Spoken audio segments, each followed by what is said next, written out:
ప్రభుత్వం అన్ని సౌకర్యాలు కల్పించి విద్యా ప్రమాణాలు పెంచుతుంటే విద్యార్థుల్లో మాత్రం సీనియర్ జూనియర్ అనే వ్యత్యాసం చూపెడుతూ ఇంటర్ విద్యార్థులు 8వ తరగతి విద్యార్థిపై పైశాచికత్వం ప్రదర్శించారు. వివరాల్లోకి వెళ్తే బెల్లంపల్లి పట్టణం సోషల్ వెల్ఫేర్ బాలుర పాఠశాలలో ఇంటర్ సెకండ్ ఇయర్ విద్యార్థులు చక్రధర్ అనే 8వ తరగతి విద్యార్థిపై బట్టలు విప్పి సిగరెట్ తాగాలంటూ ర్యాగింగ్ చేసి హింసించారు.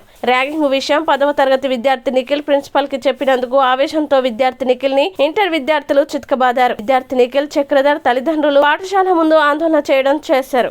దాడి చేసిన విద్యార్థులపై చర్యలు తీసుకోవాలని డిమాండ్ చేశారు. పోలీసులు వచ్చి విచారణ జరిపారు. ఈ విషయం బయటికి పొక్కకుండా ఉండేందుకు ప్రిన్సిపల్ విద్యార్థి తల్లిదండ్రులని పాఠశాలకు తీసుకువెళ్లి మీడియాకు జరిగిన విషయం చెప్పకుండా చేయడం పట్ల విద్యార్థి సంఘాలు ఆందోళన వ్యక్తం చేశాయి. నలుగురు కొట్టిల్లు అనుకో, నాకు యాక్చువల్ తెలియదు. వీటికి ఏం చెప్పలే.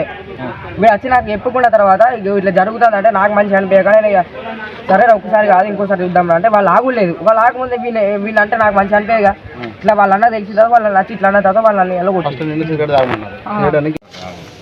ఇక్కడ అంకుల్ మీరు వీడి తమ్ముడు అదే వీడి తమ్ముడు బట్టలు ఇప్పించి గలీజ్ చేసి వీడు ఏడ్చుకుంటా నేను వస్తా సార్ అడే పైనకి పోతే నేను పట్టుకొని వచ్చిన ఎన్ని రోజులు అని సార్ ఏడ్చుకుంటే 4 సార్లు వచ్చింది సార్. వాళ్ళందరూ 70 మంది. నేను ఏం చేయాలి సార్? 70 మందిలో నేను ఒక్కరిని ఏం చేయాలి?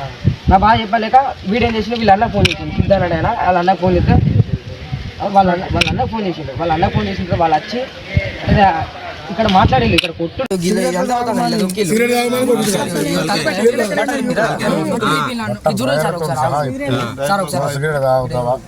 ఇదంతా కొట్టిళ్ళు.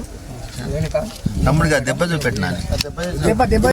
తమ్ముడు అదే వీడి తమ్ముడు బట్టలు ఇప్పించి గలీజ్ చేసి వీడు ఏడ్చుకుంటా నేను వస్తా సార్ అడే పైనకి పోతే నేను పట్టుకొని వచ్చిన ఎన్ని రోజులు అని సార్ ఏడ్చుకుంటే 4 సార్లు వచ్చింది సార్. వాళ్ళందరూ 70 మంది. నేను ఏం చేయాలి సార్? 70 మందిలో నేను ఒక్కరిని ఏం చేయాలి? నా బాగా చెప్పలేక వీడేం చేసిన వీళ్ళ అన్నకు ఫోన్ చేసిండు. సిద్ధారాడు అయినా వాళ్ళ అన్నకు ఫోన్ చేస్తే వాళ్ళ అన్నకు ఫోన్ చేసిండు. వాళ్ళ అన్నకు ఫోన్ చేసిన వాళ్ళు వచ్చి ఇక్కడ మాట్లాడేది ఇక్కడ కొట్టు